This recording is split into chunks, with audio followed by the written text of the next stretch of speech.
相入面係咩地方？我覺得係西貢。旺角。呢個係旺角咩？考古發現，早於漢代，旺角已經有人居住。旺角最早叫咩名？芒地。好旺角。芒角。旺角古稱芒角，因當地長滿芒草，地形似牛角，附近村莊就叫芒角村。由於大家話芒望同音，所以旺角亦稱旺角。英國人便稱芒角為 Mongkok。旺角最早有咩用途？金魚養殖場、鹽場、農耕菜田。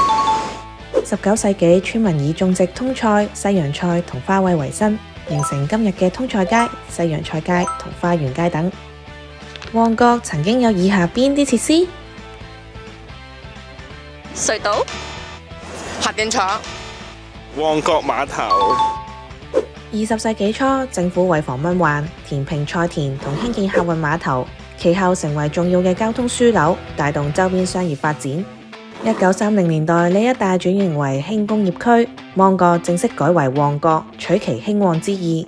1950年代起，旺角轉型為商住區，最終發展成今日香港著名嘅旅遊購物熱點。